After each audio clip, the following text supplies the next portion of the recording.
Hola chicas, hola chicos. Vamos con otro apartado sobre los números reales en el que vamos a trabajar la representación, aproximaciones y errores de los números reales. Este sería el tercer vídeo del grupo que conforma la unidad de números reales.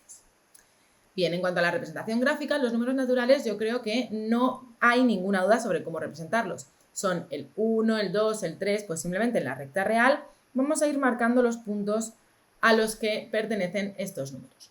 En cuanto a los números enteros, pues lo mismo, lo único que incluiremos también los números negativos. Fácil de representar. Aquí tenemos representado el -1, el 1 y el 2. Vamos entonces, ¿cómo representamos los números fraccionarios? Los números fraccionarios, en primer lugar, vamos a trabajar con, por ejemplo, con el ejemplo de 2/3, que es un número fraccionario puro y es menor que la unidad. Como es menor que la unidad, lo que vamos a tener que hacer va a estar comprendido entre el 0 y el 1. Al estar comprendido entre el 0 y el 1, lo que vamos a tener que hacer es dividir la unidad en 3 partes y quedarnos con 2, ¿verdad? Esto significa de 3 partes enteras me quedo con 2. Para ello vamos a utilizar lo que se conoce como el teorema de Tales. Podremos dibujar una semirrecta con inicio en el 0 y hasta el infinito o hasta donde os alcance vuestro papel, y en él vamos a hacer 3 segmentos iguales. 3 segmentos iguales. El último de ellos, 3 porque son los que necesitamos, lo vamos a unir con nuestra unidad y vamos a trazar rectas paralelas a aquella que hemos unido desde aquí hasta la unidad. Con esto ya vamos a tener dividida nuestra unidad en 3 partes iguales, puesto que esto, insisto, lo habíamos hecho con nuestra regla midiendo exactamente igual. Una unidad, una unidad, una unidad.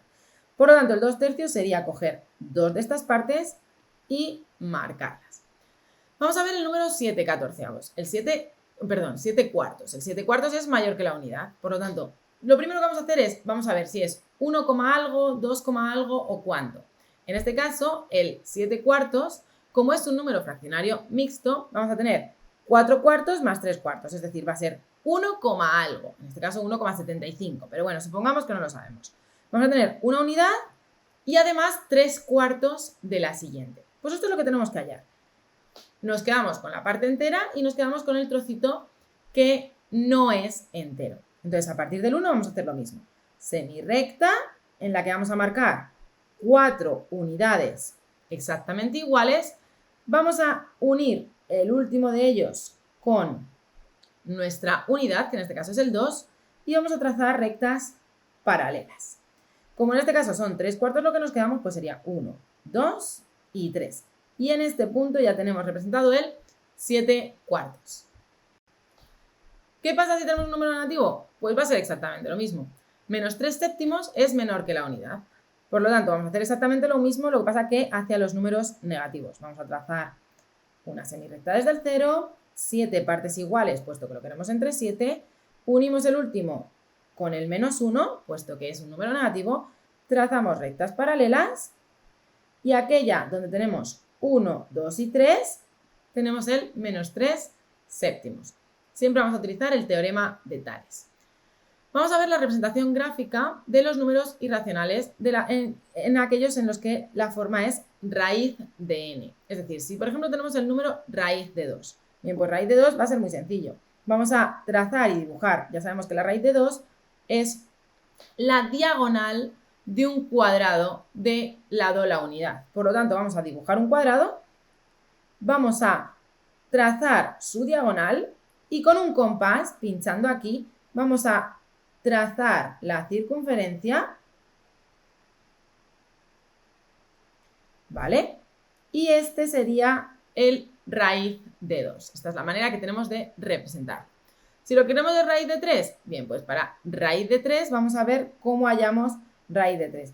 Raíz de 3 es simplemente tenemos que pensar que raíz de 3 vamos a tener que tener raíz de 1 al cuadrado más algo al cuadrado. 1 porque siempre vamos a utilizar la unidad, ¿vale? Siempre vamos a utilizar la unidad y otra cosa. Bien, pues este número, ¿quién tiene que ser? Pues claramente tiene que ser raíz de 2, porque como 3 es 1 más 2, raíz de 2 al cuadrado es 2. Por lo tanto, ya tendríamos 1 más 2, porque 1 al cuadrado es 1 y raíz de 2 al cuadrado es 2. Y por lo tanto, lo que necesitamos es 1 y aquí necesitamos raíz de 2. Siempre Pitágoras, como veis. Por lo tanto, raíz de 3 es la diagonal de un rectángulo de lados 1 y raíz de 2. Y ya simplemente con un compás, aquí tendríamos representado raíz de 3. Así sucesivamente. ¿Qué pasaría con raíz de 13? Bueno, pues raíz de 13, fijaos, como raíz de 13 es mayor, siempre vamos a tener que pensar en quién es el número mayor, ¿no? Para representarlo, yo lo que os decía, lo que siempre vamos a intentar es entre qué número está comprendido. Por ejemplo, vamos a volver a la raíz de 2.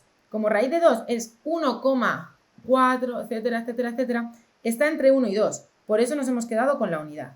Raíz de 3 también es 1,7, Como está entre 1 y 2, nos hemos quedado con la unidad. En este caso, ya aunque aquí lo tenéis puesto con 2, yo no lo utilizaría con 2, sino que pensaría, raíz de 13, ¿quién es? Raíz de 13 es 3, algo. Por lo tanto, yo en mi caso, creo que me hubiese decantado y creo que lo mejor es ver quién es el número entero y lo haría así. Tendría el 0, llegaría hasta el 3, ¿vale? Aquí tendría el 4, me imagino, ¿vale? Y utilizaría un rectángulo, tendría que pensar ¿cómo se dice? Un triángulo rectángulo en el que uno de los lados es 3. Y esto tiene que ser raíz de 13, porque es lo que me están pidiendo. Entonces, raíz de 13, que es la hipotenusa al cuadrado, es decir, 13, raíz de 13, que es la hipotenusa al cuadrado, es igual a raíz de 3 al cuadrado más x al cuadrado. X porque esto es lo que no sé cuánto tiene que valer. ¿De acuerdo? Esto es lo que no sé cuánto tiene que valer. Como 3 al cuadrado, esto tendríamos 13, es igual a raíz de 9 más, perdón, la raíz la quitaríamos porque la tengo puesta en el cuadrado aquí. Esto no. El teorema de Pitágoras, chicos, eso simplemente es que lo he escrito, pero si tenemos el cuadrado aquí, no tenemos la raíz aquí, es obvio, ¿no? Vale, 9 más x al cuadrado. Pasa restando, nos queda 13 menos 9, es decir, 4, y la x al cuadrado igual a 4, pues por lo tanto x es igual a 2. Entonces aquí tendríamos un 2. Ponemos 3, ponemos 2, bajamos con nuestro compás y aquí ya tendríamos raíz de 13. Si en lugar de 3 escogéis 2, pues es lo mismo. Cogéis 2 y tendríais que hallar a ver qué necesitáis poner en vertical. Es decir, primero pensamos cuál es la parte entera y con eso jugamos a hacer un triángulo rectángulo de manera que podamos tener números enteros o que podamos representar en los catetos y este de aquí ya la tendríamos y podríamos bajarlo con un compás. Vamos con las aproximaciones. Si tenemos la raíz de 3, las aproximaciones por defecto siempre van a ser 1,7, 1,73, 1,732, 1,732, 0, es decir, esto es por defecto o por truncamiento, ¿vale? Truncar. Truncar es simplemente cortamos el número aquí, o aquí, o aquí. Las aproximaciones por exceso es sumar al decimal que nos quedamos 1. Entonces, el primero sería 2, porque por exceso 1 más es 2, 7, 1,8, 1,74. Como veis, siempre a la última cifra le sumamos 1. Y por redondeo, que es lo más habitual, lo que vamos a hacer es fijarnos si la primera cifra que eliminamos es mayor o menor que 5. Si es menor que 5, es como truncar. El 3 es menor que 5, pues nos quedamos con 1,7. En este caso, el 7 es mayor que 5, pues nos quedamos con 2. En este caso, el 2 es menor que 5, pues 1,73. Aquí tampoco cambia porque el 0 es menor que 5, pero en este caso, como el que eliminamos es un 5, nos quedamos con el 0 pasa a ser un 1. Fijaos, el 0 pasa a ser un 1. Esto es aproximación por redondeo. Nos fijamos en si es un 5 y si es un 5 menor, eliminamos y ya está. Si es 5 o mayor, entonces sumamos un 1 a la última cifra que nos quedamos. Vamos a ver raíz de 11. Por defecto, fijaos, aquí lo tenéis, no me voy a detener, simplemente vamos truncando. Por exceso, sumamos 1. Aquí lo tenéis, le podéis dar al pause si tenéis alguna duda. Y por redondeo, pues nos fijamos si es un 5 mayor o un 5 menor. Por ejemplo, voy a ver hasta aquí, este caso, como lo que nos estamos eliminando es un 6, pues se convierte en un 7. Fácil. Error absoluto. Se llama error absoluto la diferencia entre el valor exacto y el aproximado de un número. Si en lugar de expresiones decimales trabajamos con fracciones, no cometemos ningún error, obviamente. Vamos a suponer que en lugar de 2/3 tenemos 0,66. Esto es una aproximación, puesto que 2/3 es 0,666 y así hasta el infinito. Porque es un número periódico puro. Entonces, valor real, 2/3. Valor aproximado, 0,66. Para hallar el error absoluto, convertimos el 0,66, es decir, la aproximación, en un número fraccionario. 66 partido de 100, ¿no? Porque tendríamos este valor aproximado y tenemos 66 partido de 100 para convertirlo en una fracción. Hacemos esta resta sencilla, mínimo común múltiplo. Esto lo tenemos que multiplicar por 100, es decir, 200. Y esto lo tenemos que multiplicar por 3, es decir, 198. Y nos queda 2 partido de 300. Es decir, el error absoluto cometido es 2 partido de 300, que es igual a 1 partido de 150, porque vamos a la fracción irreducible.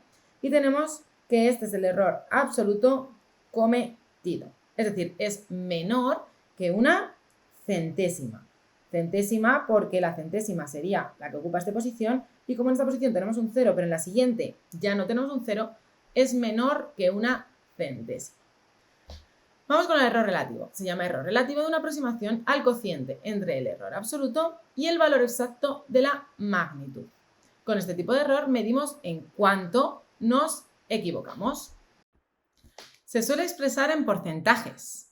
Y no es lo mismo equivocarse en una diferencia de 3 al contar los alumnos de una clase que al contar las personas de una ciudad, evidentemente. Por ejemplo, al contar los 30 alumnos de una clase, nos salen 27.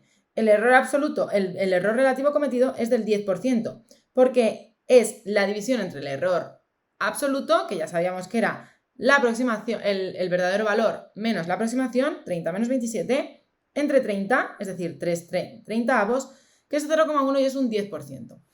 Sin embargo, si al contar 3.000 habitantes de nuestro pueblo nos salen 2.997, es decir, equivocamos en 3 personas, el error absoluto es 3.000 menos la aproximación, nos queda 3 entre 3.000, es decir, nos queda un 0,1%. Y como veis, el error relativo es bastante más grande en el primer caso. Vamos a ver suma y producto de números reales. A menudo nos encontramos números con una excesiva cantidad de cifras decimales que no tiene sentido conservar. Otras veces, al ser números irracionales con infinitas cifras decimales, tenemos que tomar un número limitado de ellas para poder trabajar adecuadamente. Entonces, redondeamos.